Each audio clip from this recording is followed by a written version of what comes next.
I know that it is something greater than me that causes me to do the work that I do. And I know the work that you do in our schools. You're not doing it for the pay. You're not doing it for the accolades. But you're doing it because I believe you too one day receive your call. The kids that I went to school with or taught also were in that church body. And I saw some kids hurting, and I didn't even know they were hurting in the classroom, but I could see it through, prayer for their families. You can pretty much predict a dropout student at a very early age. There are factors.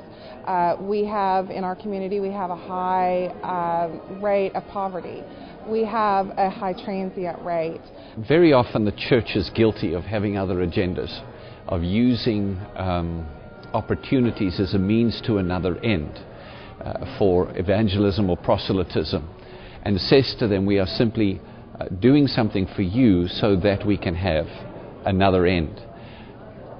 That is not what I believe is authentic in terms of the church's work in the community. We're there to give ourselves to the community. We're there to serve the needs of the community, whether they respond or not, whether they appreciate it or not, whether even they say thank you or not. I would suggest to you that the first thing we have to do is go beyond the failed models of our district.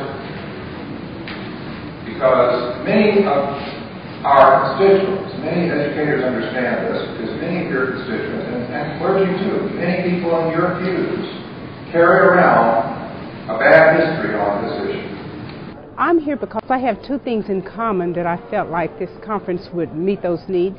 First of all, I'm an educator in the public schools, and my husband and I pastor a church in Tulsa. Most of us have the concept that the perception that you can't pray during the schools, kids can't pray, or you can't talk about religion, or religion can't be taught.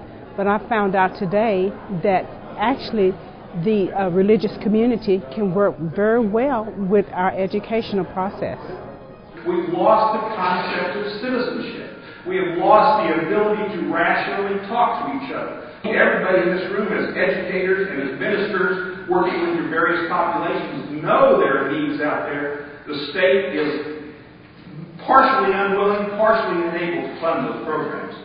The communities that work with their schools, the faith-based groups that have volunteers who are in their schools for after-school programs, for literacy programs, to give students personal attention, to let them know that they care, were amazing. We have 60 children in our building right now who are homeless. The students that live in the City Rescue Mission attend my school. Like our partnership with CAD would be wonderful if we could open our doors to any kids. It doesn't matter if they were Muslim, Jewish, or Christian, or whatever. So that was a very important element of our program. It's just the creativity of using the tools that are already there, the people that are already there, that I think are willing to do things if people just come up with the ideas and encourage and invite them to do it. The thing that I found out about kids is if you show a vested interest in kids, I don't care how bad that kid is, kids that actually relate and like you have a difficult time letting you down.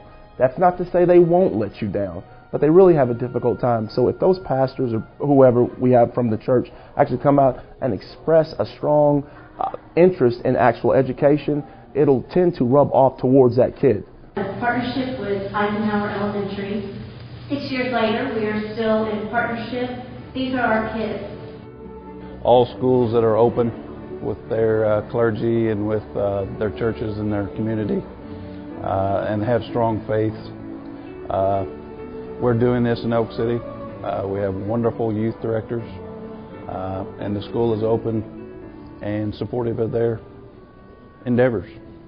I think we need to find more of the teachers and the administrators, bring the administrators into it, and then just try to talk to the clergy and build a bond with them and a relationship with them.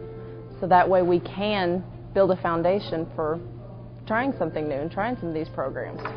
Starting out with new programs, I think sometimes smaller is better. Get your footing, get your foundation, get things going the way you think they should, and then grow and expand as you can.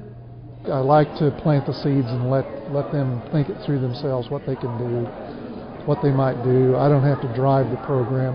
I just have to encourage it and mentor it. We are trying to look for ways to solve those problems to meet the needs of those children and their families. Until we do that, I don't think that we're going to see a change in our poverty levels, in our dropout rates. We clergy need to take intentional steps to earn trust and build respect with superintendents, administrators, principals, and teachers, and I think that's reciprocal. I think it would go well if we were approached from time to time. So I think it's a both and. I think it's a give and take, and I believe that if we could build an intentionality in those relationships, then I think that's probably the basic place to begin. Teachers and our faith families helping our students achieve. We've planted lots of seeds, but the important thing is to take what we learned home and to put what we learned into action. I've long thought that we could do more than we do, and I think there's a lot of fear-based information as to what we can or can't do, and it limits our partnerships and our possibilities. And so this creates a great avenue for us to learn really more appropriately and in a well-defined manner how we can share those partnerships for better schools and for investment in our young people.